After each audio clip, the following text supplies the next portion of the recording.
are ready to get started. I am so excited to talk to you guys today. My name is Amber Avila. I specialize in helping people stop binge eating. And today I'm going to be talking to you about how to break food addiction in a way that's fast and easy. A lot of us have formerly thought of addictions as something that is hard to change, as something that takes a long time. And I myself thought this too. I got into this work after many years of struggling with binge eating and food addiction and really not finding anything that was helping me. So today I'm going to talk to you guys about the biology that starts food addiction and really any addiction. This can be applied to whether it's food, smoking, alcohol. There's always this biological component to it.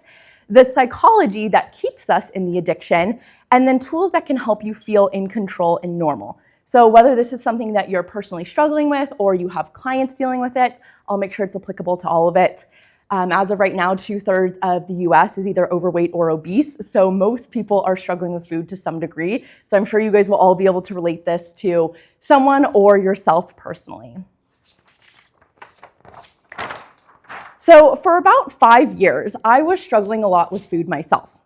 And it all started when I decided I wanted to start losing weight.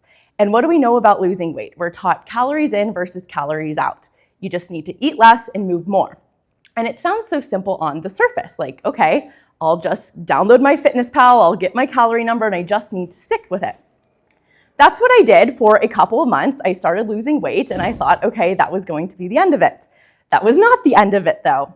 And I remember my first binge so clearly. It was around Christmas time, and I had been so good all month long, but we had these Christmas cookies downstairs. And I promised myself, I'm just gonna have one cookie.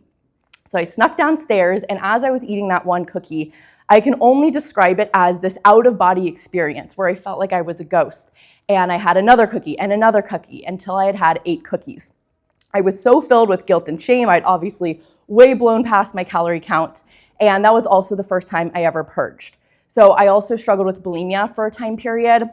And I kept alternating between trying to be good all day and then binge eating and trying to make up for it. And this is a cycle that lasted for years and really led me to feeling very bloated, insecure, fatigued, gaining weight, and not knowing how to stop it. So I started looking for solutions on how to stop binge eating and recover from food addiction. And here are some of the things that I tried and I found online. Has anyone tried any of these things before in their life? Probably most of us, right? Because this is like what happens when we Google how to stop binge eating. I even remember getting to page 50 of Google one day because nothing was working and I didn't know what else to try. So the first thing I tried was intermittent fasting. I thought, okay, clearly I'm eating a lot at night, so if I can just tell myself not to eat at night, I won't do it. Well, that only lasts for so long, and then I started just eating more within an 8-hour time frame. I didn't actually eat less overall. I tried calorie counting. So I thought, okay, I'm just gonna meticulously count every single calorie, but then that just led me to feeling even more obsessed around food, and it was very time consuming. It wasn't easy to go out to eat or travel, and I love to travel, and it just kept this obsession alive. I tried therapy. I think a lot of us have probably tried therapy, and that's why we're at a hypnosis conference, because aspects of it didn't always work. Especially in like the food addiction space, I find that it's very outdated. Binge eating was actually only recognized as an eating disorder in 2013. So that's only 13 years ago now. So there's a lot of outdated information, guesses about why it's happening without a lot of mental health professionals knowing why it's actually happening. But you guys will know because you're here today. I tried all the traditional things like let's just drink more water, eat more protein and vegetable, and then all of the actionable tips like chewing gum, taking bubble baths, going for a walk, trying to distract myself. But I would do those things and then I would just come back and keep eating. It never really stopped anything. So one day I came across this blog post that described how I could look at my eating habits and binge eating as just a habit. And I had never heard this before because even though I think in recent years habits have become a much bigger topic, at the time it seems like addictions and food and all of this, it was this really big thing. So a habit, how it works. Oh, you're good. I know it was kind of in the middle. Yeah, there you go. That's good. So it starts with a trigger. There's something that triggers us to initially begin the habit. And then we get an urge to do it. We get the reward, and then it continues on in this habit loop. So what I learned was, well, when most people see this, they think, oh, I just need to avoid all of my triggers. And I'll talk in a second about why binge eating is triggered in the first place and why we feel so addicted to food. But what I realized is if I could learn how to just sit with the urges and not give my brain the reward of food, I could actually break this habit. And this is like the basics of neuroplasticity, is when we don't do the habit, it literally changes our brain. And then every time we do the habit, it continues on. So we'll come back to this idea with the trigger in a moment of like why it starts. But it was a really important insight for me to understand that all I really needed to do to stop binge eating was essentially not act on the urge. So now where I am is I've been binge free for over 5 years. I don't have food noise. I've helped hundreds others with this. I feel really good in my body, energized. I'm able to eat normally. I feel confident, and I've been able to lose and maintain over 20 pounds. So this is really, this is where I wanted to be for so long that I never thought it was possible. And so I hope, if anything from this, that you learn that if you're in this place right now, or if you have clients in this place now, it is 100% possible to overcome and change. So let's talk about, is food addiction real? There's a lot of scientific debate around this, and even as I was researching this topic, it's amazing how many scientists and doctors and professionals feel really confused on this topic of, is this even a real thing? So from the American Psychiatric Association, their definition is a complex condition. This is of an addiction. A complex condition, a brain disease that is manifested by compulsive substance use despite harmful consequences. So I have some thoughts on this, but first I would love to hear from you guys. What are your guys' thoughts on this definition of addiction? I don't buy the disease. Yeah, that's what I was going to say. It's not a disease. Yeah, so a complex condition of brain disease. I don't know about that, right? Like that's the part I think I disagree with the most of, and this is just how addictions are generally looked at, is you are disease. And we have to think about, we know as hypnotists, the messages that we are telling people then, that they are broken, that they have something wrong with them, that there's something horribly gone wrong in their brain, when that's just not really the case, especially when we take this habit lens to it of, oh, you've just formed a bad habit over the years and habits can be changed. Any other thoughts? So I also like this part though at the end about it's a compulsive substance use despite harmful consequences. That's the part that I think is kind of more valuable because there's usually some sort of compulsiveness to it and it has a substance involved. You think about things like that we also need, like water. Is water addiction real? No. But is soda addiction real? Absolutely. Is sleeping addiction real? Not really. But is an addiction to sleeping pills real? Absolutely. So there's this substance involved with it that leads to these harmful consequences. So my personal take on this is addiction to ultra-processed foods is real. Addiction to food itself, not so much. If someone feels addicted to food, it's usually because they don't have enough calories or nutrients. And that's what we'll talk about in a second. That's usually what's driving it. So I know for a lot of people, like my clients, they're like, oh my gosh, but I just feel so addicted to like nuts and nut butters in the cabinets. Well, we have to ask ourselves too, are you getting enough fats in during the day? If the peanut butter is more processed peanut butter, that's also another story. But if it's like, I'm truly just binge eating nuts, there's usually some other biological factor involved with that. And once we solve for that, the addiction goes away. But fast food, is another story because there's all of these other factors within it. Okay, so why did this habit start in the first place? What triggered this all to happen? So has anyone heard of B.F. Skinner or intermittent reinforcement before? Okay, some of you guys. So B.F. Skinner was a famous psychologist who basically found this idea of intermittent reinforcement. And intermittent reinforcement is the driving force behind all addictions. So we're in Vegas, it's the driving force behind all the slot machines, right? Sometimes I get the money, sometimes I don't. I just want to figure it out. Let's keep going. It's the force behind all of our phones, of social media. Sometimes I get something really exciting, sometimes I get something devastating, and I can't figure out which one it is, and it's all this information. I want to keep getting more. So this is well known that intermittent reinforcement was a thing, and how he found out about this, my pigeon drawing, he was famous for doing a lot of experiments with pigeons. And what he did with these pigeons is he trained them to, when you peck a lever, you get a pellet of food. So he trained that in. And when that happens, every time I peck the lever, I get a pellet of food. It's, they peck the lever, they get the food sometimes. It's very clear on what that behavior does. But then what he did was he introduced intermittent reinforcement, which is sometimes I peck the lever and I get food, and sometimes I peck it and I don't. Now, what's really important to note about this study that he did was these pigeons were all in a hungry state.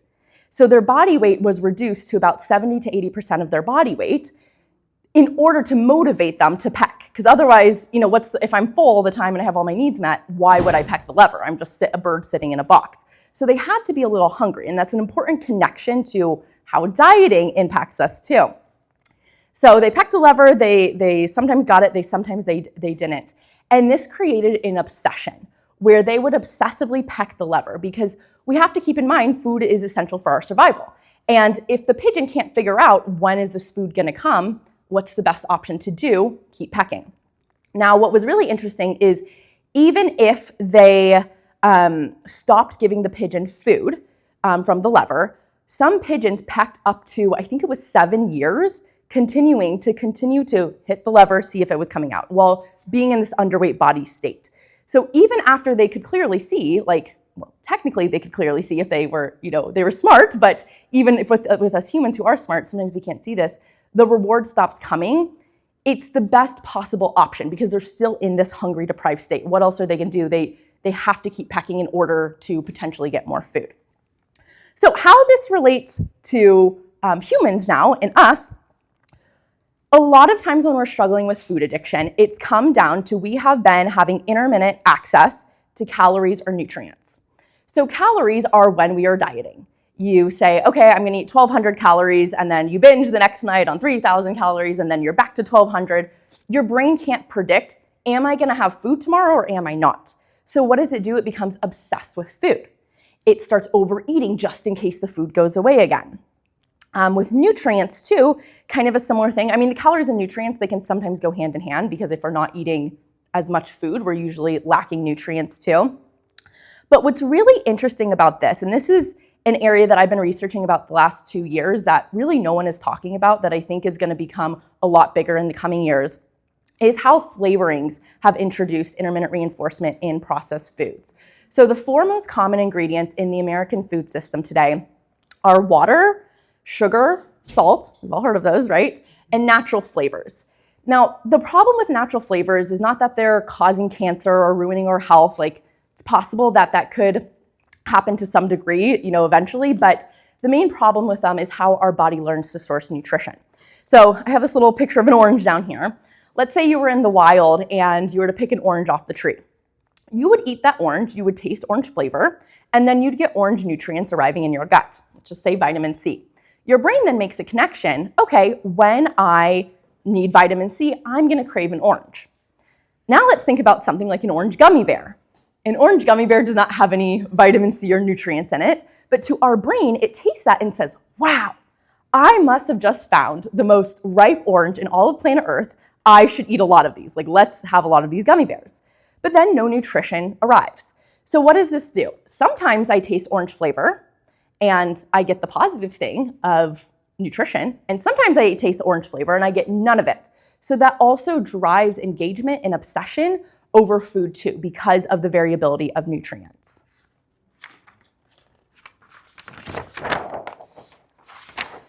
So dieting plus ultra-processed foods together are designed to hook you, right? When we're not getting enough calories and we're on the diet, we're off the diet, when we're tasting these flavorings in our food, and you guys will be surprised. I would challenge you to, after this conference, go home, open up your cabinets and see how many things truly have added flavorings in them.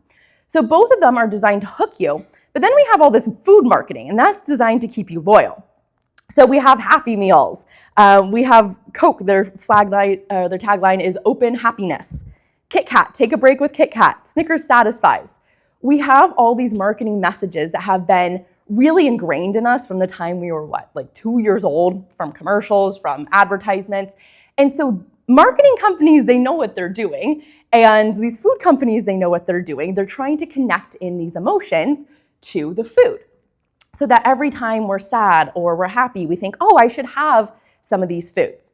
Now, where this all kind of connects in is that's created the psychological aspect of the stories we tell ourselves about these foods. So yes, there is a biological component that hooks us, but then when we're also believing that, oh, I need a break, I need a night off dinner, let's just go to McDonald's, that's something that's been ingrained in us too.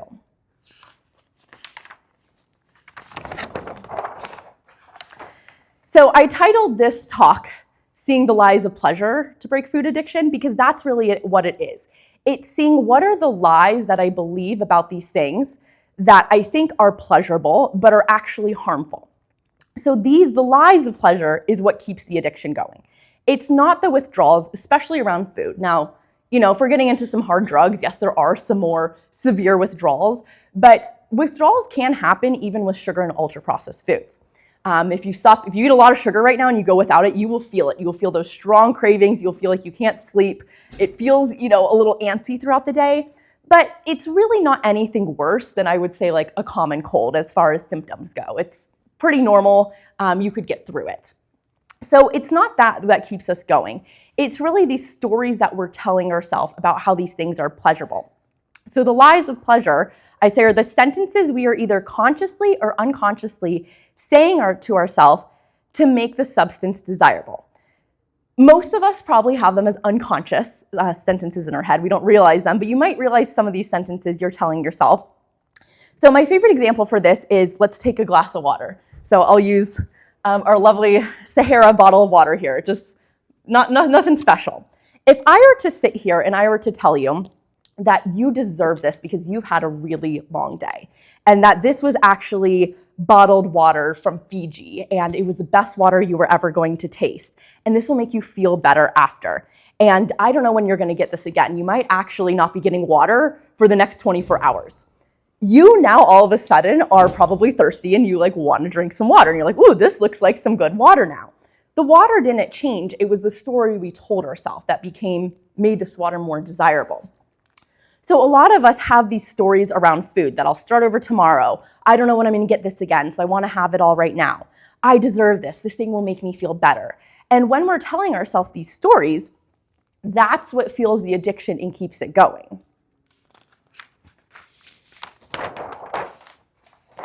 So the number one lie that keeps food addiction and binge eating going is this lie that binge eating is pleasurable. That's what, and we can replace this with cigarettes are pleasurable, alcohol is pleasurable, whatever, because that is what is keeping it going. But we have to start to question, is it actually pleasurable?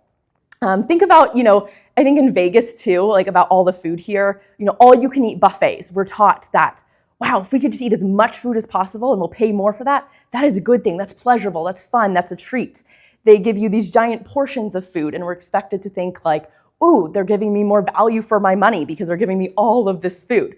So we have all these cultural messages that are teaching us that these things are pleasurable. But this question, are these things pleasurable? Is overeating actually pleasurable? What actually starts to change it? And I see you nodding your head. Do you want to share when you think of overeating, what do you think of? Binge eating and then feeling so sick that, not worth it, but it's already too late. It's done. Yeah, not worth it, right? So we want to have that not worth it thought earlier, because most of us will have that after of, oh my gosh, I can see now how it's not worth it. And I will talk to you guys about some tools to do that. But yes, that's really the key insight, is when we realize this isn't worth it anymore.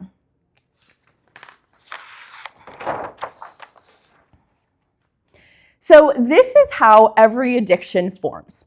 It's a scale over time. So let's start at the beginning. I'm going to use alcohol first in this example. So you go to college and alcohol is the best thing ever, right? It's fun, it's exciting, you're going to parties, and it's okay, this thing, it feels pleasurable, it feels fun. Yeah, there's some negatives to it, but overall, it's a positive experience. So this line starts to shift though over time. The more and more you use alcohol, the more you're okay, now I'm 30, I'm still partying with my friends. It's kind of fun sometimes, but now my wife is mad at me. Some other things are happening. There's the positive and the negative. this is where addiction is really hard to change. I mean, it's hard to change here, but here it's usually not as big of a problem either because it's in the beginning. People haven't noticed the negative impacts on it. And then when addiction breaks is when we can start to see, oh, these negatives, when I drink, it outweighs any positives, and that's when it stops. So with food, it's like a lot of times we start maybe in childhood. We're eating ice cream, we're eating sugary cereal, we're maybe overeating some, we're going out and having lots of food with our friends.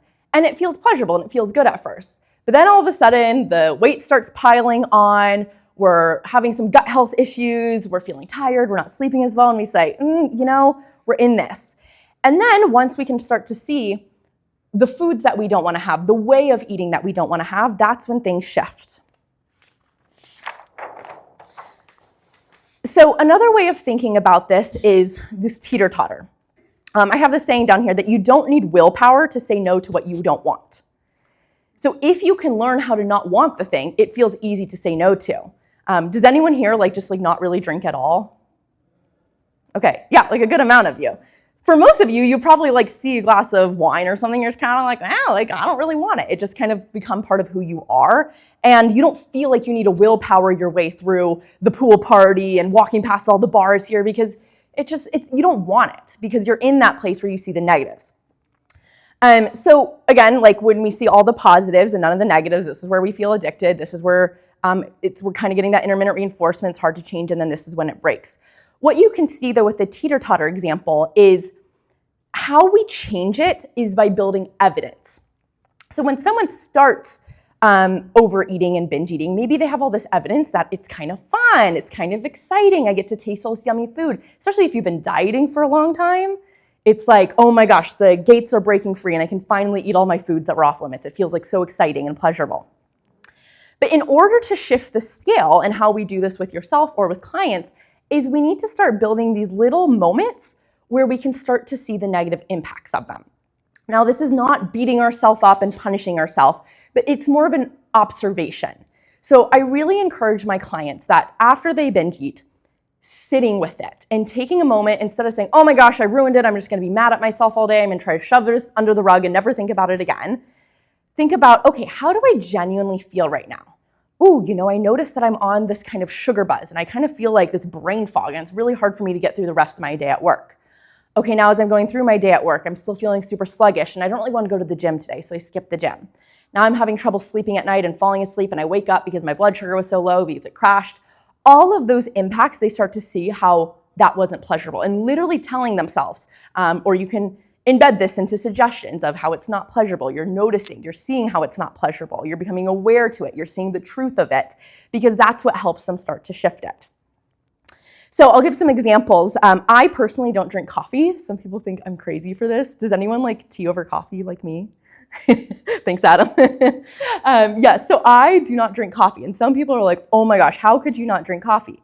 It is because I have so much evidence of all the times that it's made me feel bad, where I drank it and I was an anxious mess, where I got a stomach ache from it, where I just was in kind of this high and low of the fogginess of it, and I would feel really energized and then crash.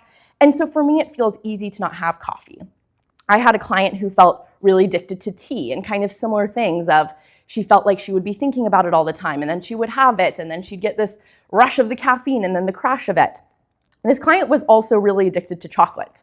She was someone who felt like no matter what she tried, she was eating around 20 pieces of chocolate a day. So she would just have little teeny bits here and there. And that's kind of one of those lies too, is a little doesn't hurt, right? If we just have a little bit, maybe it's not so bad.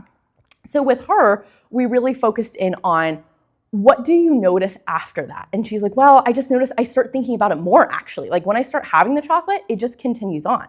So she realized and had this insight of, oh, actually eating the chocolate doesn't make the urge go away. It only increases it and it makes me want it more. And so that's the reason I don't want to have it. Also going into the identity piece of she really wanted to be this person. She viewed herself as very healthy in a lot of ways. In every other way, she was exercising, sleeping good, but she just felt like her food identity was as someone who was unhealthy. So she wanted to shift that because she wanted to be able to really say, I am someone who is a healthy eater. And so every time she did that, she built the evidence that when I eat chocolate, I feel like I'm not a healthy eater, and that's one of the reasons I don't want to do it. So I have a free meditation audio for you. It's in here.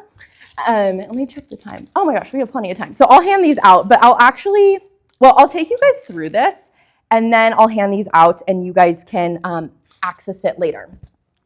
So I'll walk you guys through this exercise. This is something that you can do with your clients too, and it will basically help you go down the two paths of your options of, am I gonna choose option A? Am I gonna choose option B? So you can use this around a food that you are working on eating less of.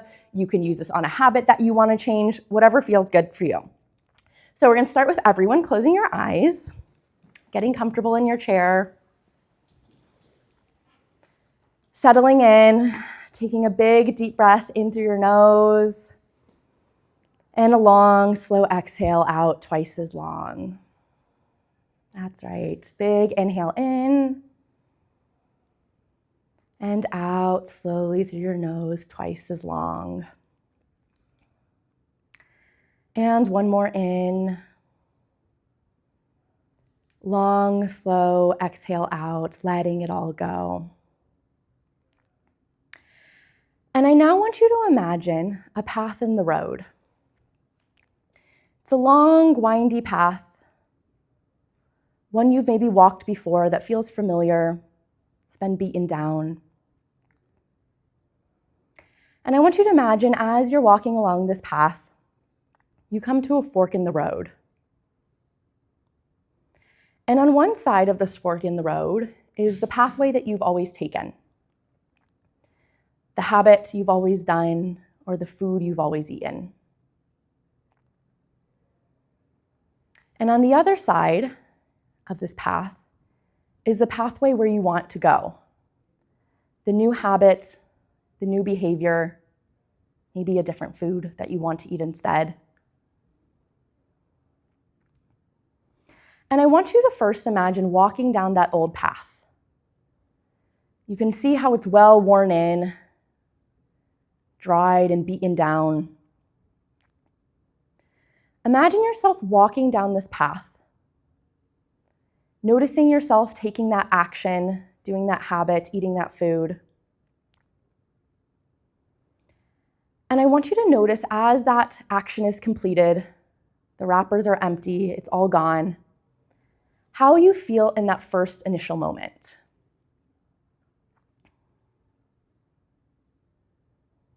Taking note of any physical or emotional symptoms.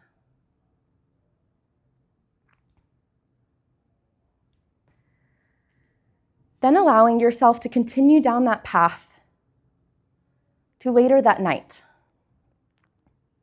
As the day has gone on, with that extra food in your body, the thing that just didn't really make you feel great, notice how it impacted your day.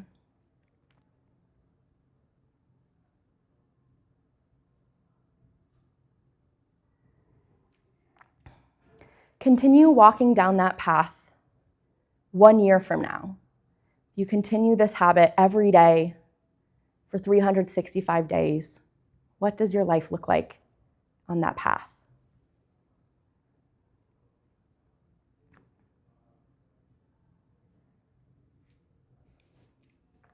And finally, getting to the end of that path, the end of your life, and noticing after having this habit your whole life, the negative impacts of it, the side effects.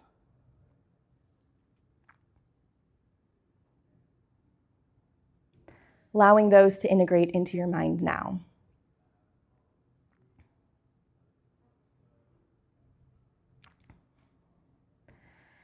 And now we're going to imagine we had a remote with a rewind button, and you're just going to press rewind and come all the way back to the beginning of that path, to that fork in the road where you can make a choice. And in that moment where you can choose between two different types of food or behaviors, an alternative action, we're now going to imagine taking the alternative path. And notice how this alternative path, it might be a little trickier at first. There might be some overgrowth in this path, might require a little bit more effort initially. But you persist because you're resilient and you keep walking down this path of the habit you want to take. And as you continue walking down this path, noticing how you feel just moments after taking it, and the positive impacts of eating that food, doing that new thing. Maybe you have so much energy that you can just start to run through the path.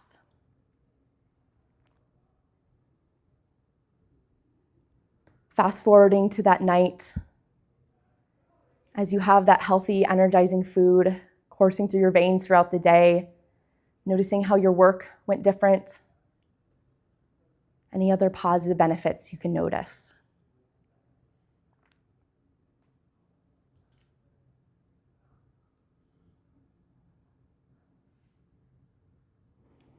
And finally, continuing on, imagining if you had these healthy habits, you continued with them every single day for the rest of your life, noticing all those positive benefits as you're reflecting back on that one little change you made that day to start to become this different person.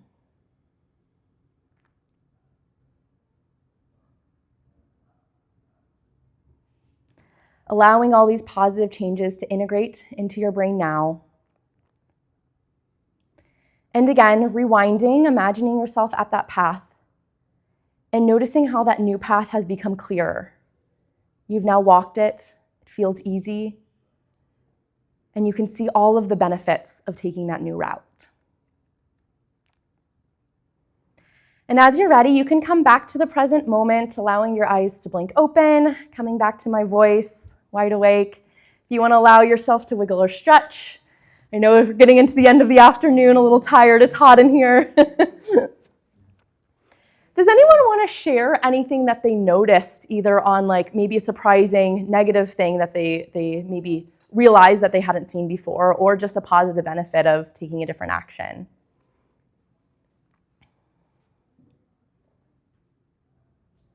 Yeah? My first path, which I've been doing a long time, unfortunately for me, very windy, very like lots of wrappers, lots of processed food and junk.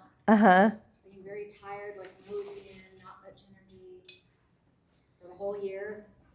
So at the end of the year, I gained a little bit more weight. I'm not active. I'm not sleeping well. Like felt very sluggish. And I couldn't even walk back. You said walk back, and I'm like, no, I can't even do that. So I imagine me being like on a pulley system and being zipped back. I love that. And then going this way, which was like nice, big, loose, nosing, hiking, jogging, jumping, eating apples and fresh fruit and vegetables and not stacks of wrappers, and having energy and enjoying life a lot more. Yeah, beautiful. I love that. Thank you for sharing. Yeah, and that's like something you can take with you. You know, and it's not to say we can never take this path or we can never take this path, but to really see there's a greater impact beyond these things too. Okay, so I'm gonna hand out, I'll pass around, I know we're a little bit early, but I'll pass these out if you guys want. This is my guided meditation audio that's somewhat similar to what I just talked about, if you wanna pass them around. Feel free to share this with your clients too. If you are like, hey, I have a client who is struggling with overeating, is struggling with weight loss, feel free to give them the audio. It's on YouTube, it's on Spotify, and they can listen to this. It's for those moments where you just feel those cravings and you need someone to walk you through it, because I know I desperately wanted that. I wanted someone who could just gently and compassionately say, hey, you don't want to do this. Here's how we shift out of it. So that's all I have for you guys, but I'd love to answer any questions or thoughts you guys have in the meantime. Yeah. Do you think binge eating can be hereditary? Yeah. So the question was, do you think binge eating can be hereditary? I think yes, but I think it is less so of the genetics that are like getting passed down per se, and more of the behaviors we see modeled. So I know for me, I've seen my mom, I've seen my grandma struggle with dieting. Those things get unconsciously absorbed throughout our childhood. So I think that is a lot bigger of a factor than what some things say of like, oh, there's this gene that gets passed down. Yeah. How often would you do this? So the question was, how often would I do this? Is that like the visualization and the, okay. So really whenever you are doing something you don't want to do.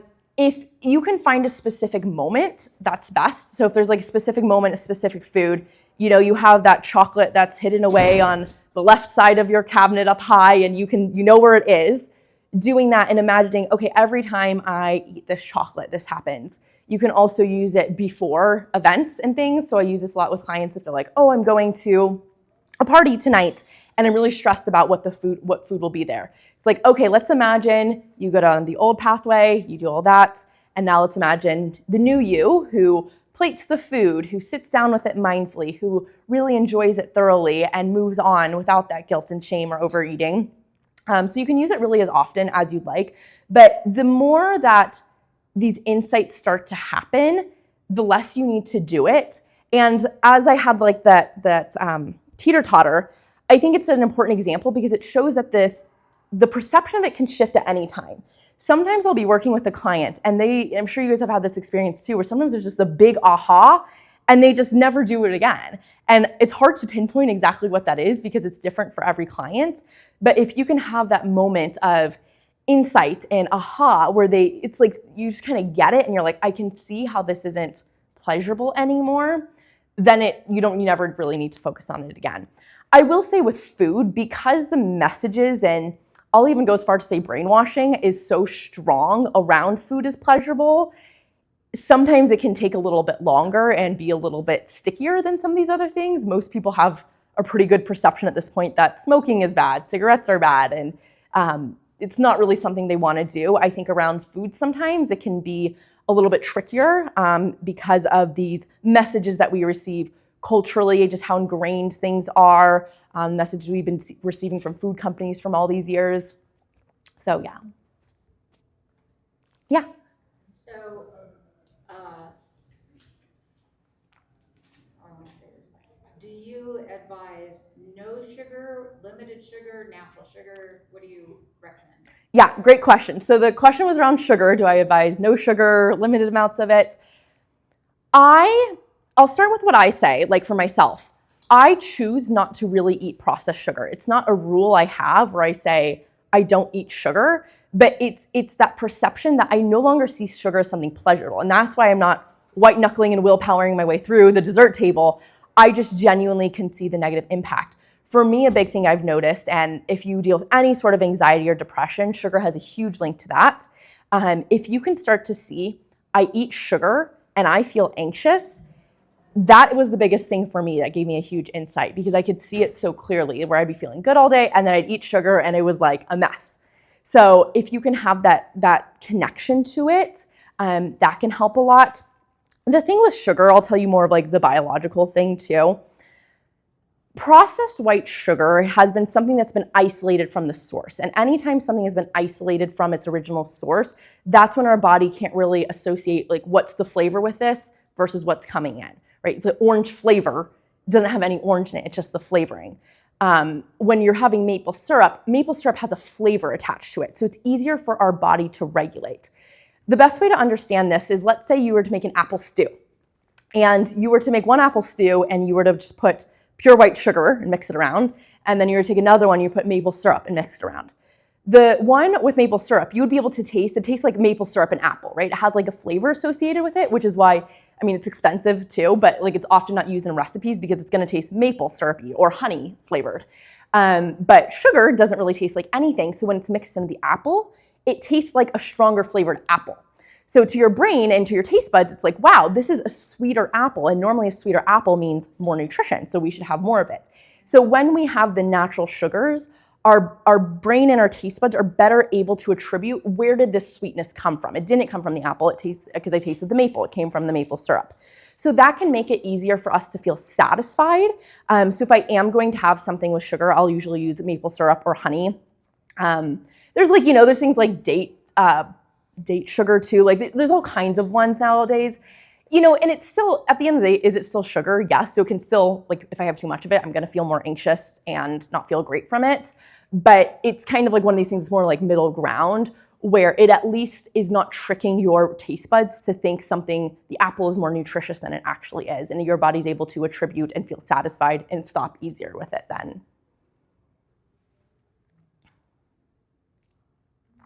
Any other questions? What is something that you have found, like sweet snacky for people who love sweets?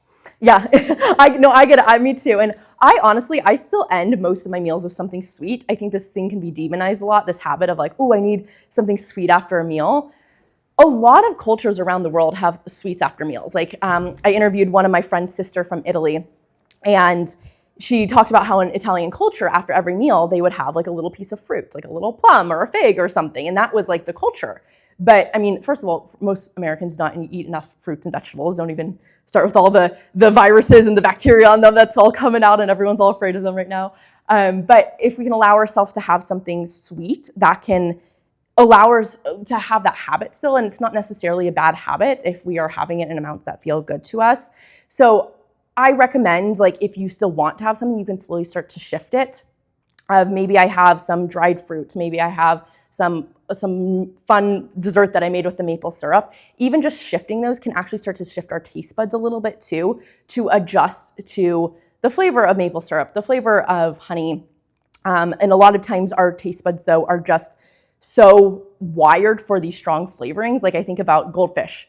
We used to just have normal goldfish. Now we have 20 times flavor blasted goldfish, right? Because all of our taste buds, when we have that intermittent reinforcement happening, sometimes we get the flavor, sometimes we don't, or the nutrition from the flavor, that down regulates our taste buds to make it so it doesn't receive the taste as strongly. Because if something is super strong flavored and I don't get the nutrition, well, then when I have a normal orange, I'm not going to register as I'm going to get nutrition. So I think I'm going to need a stronger flavor in order to get that.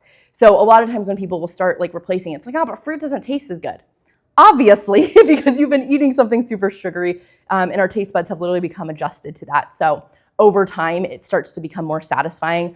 I remember when I first started reducing my sugar intake, I was hiking and I had this red bell pepper cut up in my bag, and I opened it and I started eating it, and I was like, oh my God, this red bell pepper literally tastes like candy. And I was so shocked, and I felt like such like a weird health person saying that, because it's like, oh my gosh, no way. But it does. And like the less of the sugar you eat, the more you'll start to realize the flavor of the food itself becomes so much greater, and you can actually feel satisfied with it. You don't find you continually need more and more and more. Yeah. Yeah. Going back to your circle on your sheets, Uh-huh. the habit and the urge and the rewards. If somebody's really overweight, I'm talking about hundreds of pounds, This one. how are you going to stop that urge? Because they can't stop themselves. They can't just say, okay, yeah, it makes me feel bad, even though their bones hurt, even though it's hard to get out of bed. Yeah, so I'm actually gonna go, where's my habit loop one? So that's a great question. And the question was like, if someone's really overweight and they just have these really strong urges and they feel like they can't control themselves.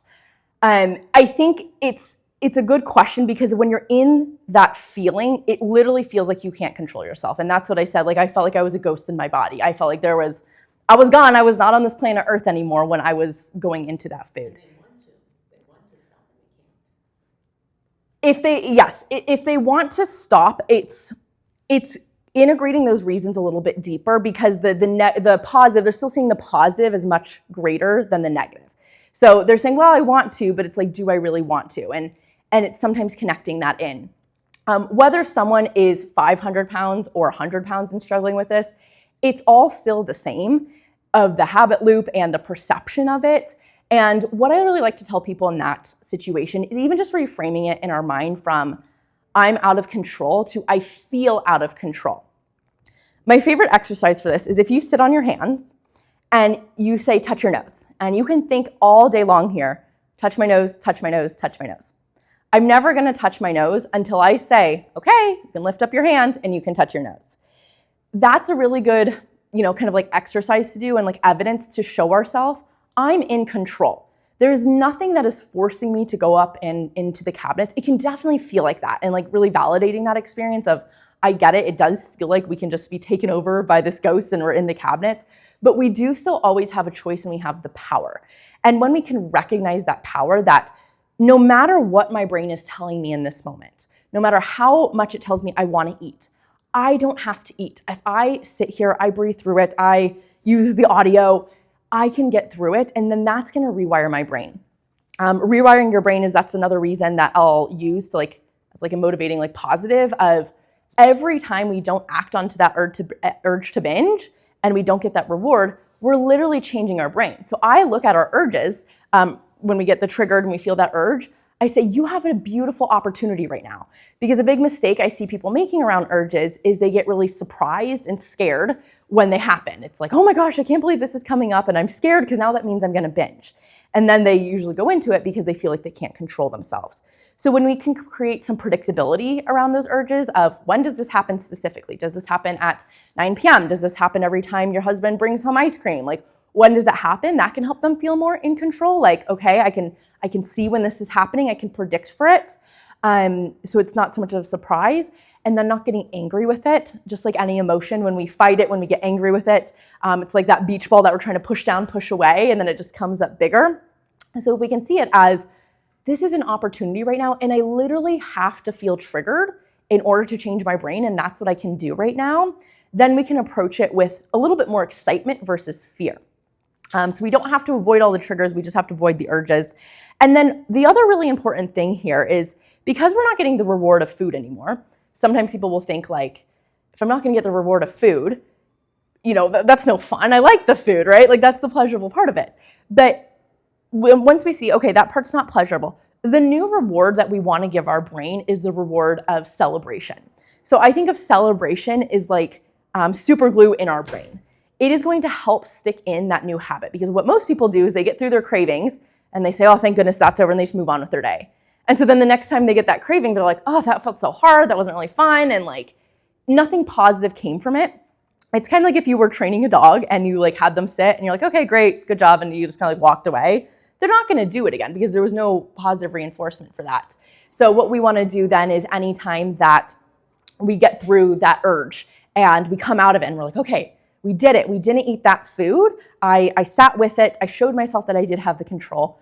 I want my clients to get so proud of themselves, jumping up and down, doing a dance, saying, go me, you did it. Because that emotion of pride is what is gonna help stick in that new habit even more. So the next time it comes up, it's like, okay, I've shown myself I have the control. And not only that, it was fun to do. And so our brain remembers that, and then it's more likely to do it again. Yeah, great question. Yeah. What if you don't know what the triggers are, or you can't put your finger on what a trigger is, or they don't know when triggers happen, or things like that? Yeah, so the question was, what if you don't know when the trigger's happening, or some people are just oh, I just binge all the time. I would recommend, I usually have my clients do a food diary, and this is not here's my calorie food diary. I have them keep track of, I call it the 4 W's. It's when did I eat, what, where, and why. So that will help give them some more data. And anytime I do this with someone, they are always you think you know what you're eating and when you're eating, and then they look at it on a piece of paper and they're like, wow, I had no idea. Either I was doing so much better than I thought I was, or wow, I didn't realize it was happening this often.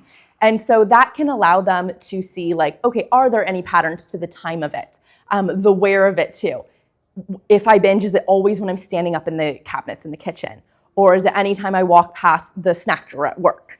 That can give some more predictability to it. If there's a certain food that tends to trigger them more, a certain situation, the why, or just any observations they can make. I try to just get people to observe it as much as possible. Most of the time I've found that there is some predictability to it. Most people, it's not so random. It's some days I binge at 8 a.m. and sometimes it's at 8 p.m. and sometimes it's Tuesday and sometimes it's Saturday. There's usually some sort of pattern around it, and that can usually, doing the basic food diary can help them start to see what those patterns are. How long do you have to do that for? A minimum of a week. Yeah, but I tell them too, some people love it, and some people are oh my gosh, I just got so many insights from this, and I'm learning so much from writing it down. It's also another form of accountability, which is always a hard part. It's oh, I have to write it down. I have them send it to me, and I tell them I'm not here to judge you. I'm not going to comment on anything. It's just so you have that awareness. So some people like to do it for longer, but I have them do it for at least a week. All right, well, thank you guys for coming today.